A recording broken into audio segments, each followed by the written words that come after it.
Hey folks, we're going to take a look today at one of the Beatles' most iconic songs, George Harrison's Something, primarily going over the rhythm guitar part, the basic chords here. And I want to point out that what I'm playing is one version of how you might approach the song. I think this is the way he played it, or certainly close to it. We have other options. I want you to notice that I'm using a capo on the 3rd fret. So even though the song is in the key of C, we're going to play it like it's in A. And we're going to start off with an A chord. Now there's a variety of ways this chord can be played. You may play it index, middle, ring. Some people put the index on the 3rd string, so it's middle, index, ring. I don't love either one of those. I use middle, ring, pinky because I feel like that gives me more room to move. So, if we are thinking in A, this is our 1 chord. Our opening, let's call it the turnaround with the signature melody lick, is going to be a D, and then a C, which I think we want to play as a bar, followed by really what would be an E. So this is 4 frets up from the capo, and it's fret 4, fret 5, fret 5, fret 7. Sorry, 4, 5, 4, 6. If we're thinking up from the capo. And then from there, because if we're playing,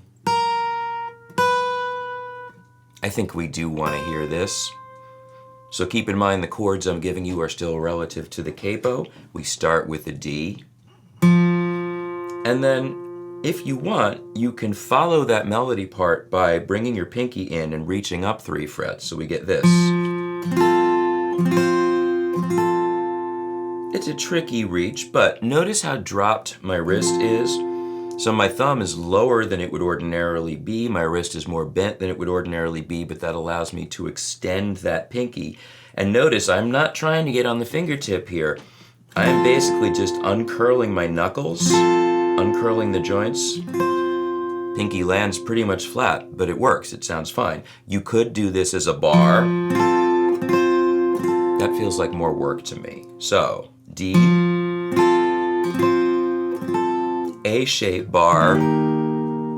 Now you could just play a C chord, but if we do this, we get that 1st string note. You can't, this will not give you the melody note, so this fingering doesn't work here. It needs to be. And then, relative to the capo, this is an E, it's 4 frets up. This could be a bar of 3 strings, and the ring finger here on the 4th string, 2 frets up from that bar. You could bring the pinky in if you want. This would complete the chord, and then the bar could extend all the way across. It works either way. Trying to keep the glare off the guitar. So, and then, and the A, I would play a bar here and extend the pinky, and then you're going to drop down to your standard A. So,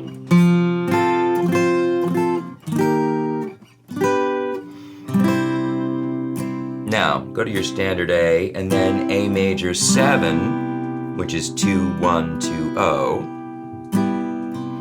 Drop the index, A7, and a D. Now we walk down the bass. Open D, 4 frets up from the capo, is like a C sharp if we didn't have a capo, and then B, 2nd fret, A-shaped bar chord. B7, and an E, and we have this nice walk-up lick. Just taking your E chord and hitting 4 and 3, 1, 2, 4 and 3, slide this up to 2nd fret, 4th fret.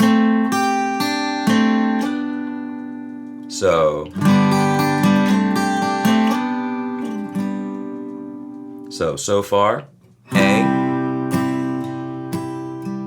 drop the G string note, A major 7, A7, D, walk down,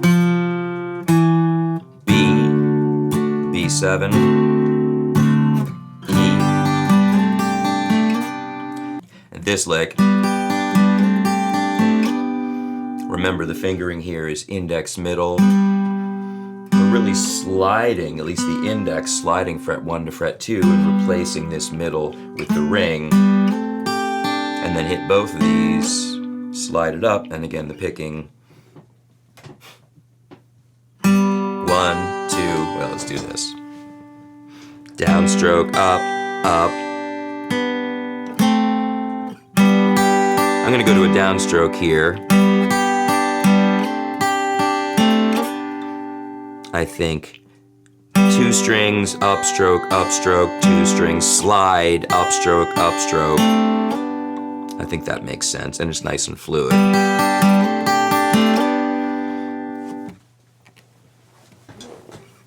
From here, we have another kind of walk down. If we play what would be an F sharp minor, thinking relative to the capo, and I'm just playing 4 strings, ring on the 4th, and then index finger 3-string bar. You might find that extending that bar further helps. This actually takes more work than this. Even though I'm not playing the low note, what I'm really trying to do is to pinch these 3 notes under this part of my finger, like so. And what's going to happen is this walks down, fret 4, fret 3, fret 2, fret 1, while we keep the bar on top, and so it looks like this. Replace ring with middle, then go to 4-string bar, and then this could be either index on the 1st fret plus 3 fingers, or plus a bar, whatever feels better to you. So that part is.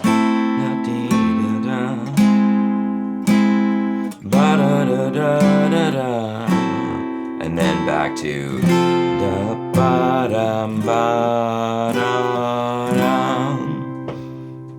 the second time this comes around, we're doing this. Up 2 frets, and we're in a new key for the bridge. Now the actual song is in the key of C, and the bridge goes to the key of A. We're treating this like we're starting in the key of A and going to the key of F sharp. So we have F sharp major, and then F sharp over E sharp. Again, I'm just hitting 4 strings over here. The bar is for power. This would be a 6 minor. If we're thinking against the capo, it's a D sharp minor. The chord, though, is 2, 4, 3, 4. It's a minor chord. The root is under your pinky. And then from there we go back to our F sharp. So the bridge.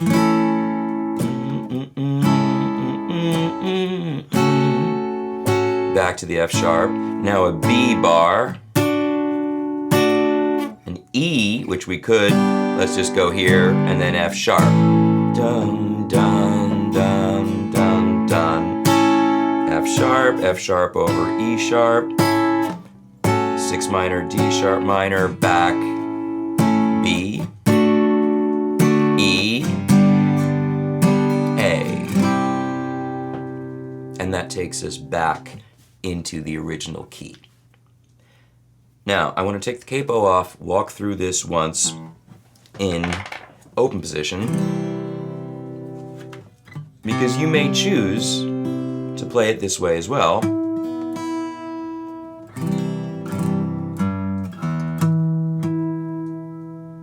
Playing it solo without the rest of the band, you might feel like you get more sound doing it this way, but it does sound good with the capo, and I'm pretty confident that is what Harrison played. Okay, so our opening is F, E flat, and I'm playing it like this, so we've got the big bar, but again, I'm really just squeezing 1, 2, 3 at the 3rd fret, middle finger at the 4th fret, 5th fret, 4th string, 6th fret, 5th string. That's an E flat chord. Then going to a G7 bar at the 3rd fret, notice no pinky, but I'm going from the D bass note So ignoring the 6th string, because then we get this nice bass line of, and into our C. So, ba ba dum ba da dum, which by the way is 10th fret, bend from 12, or rather pre-bend, hit it bent, bring it down, go to 10, and then 11, 12, 13.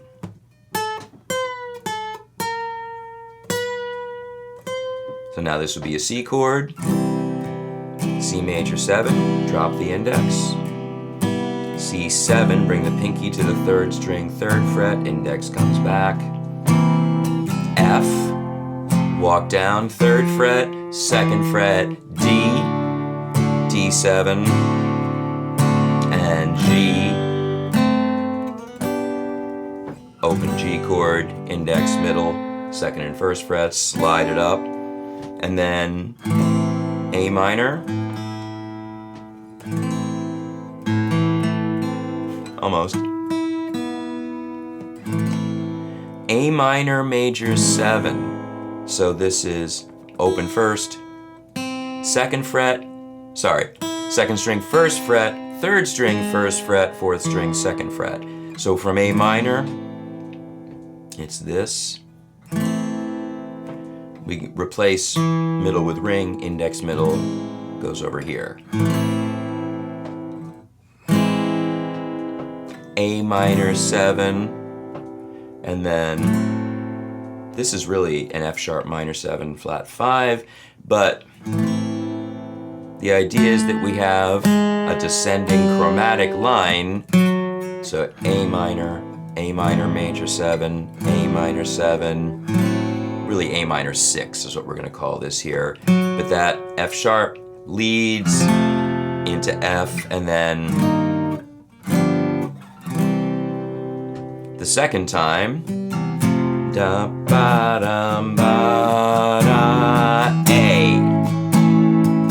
Now we're going to do this. A chord, A major 7, F sharp minor, drop the pinky, D, G, A, ba da da da bum bum, A major 7, F sharp minor, and drop the pinky, D, G, C.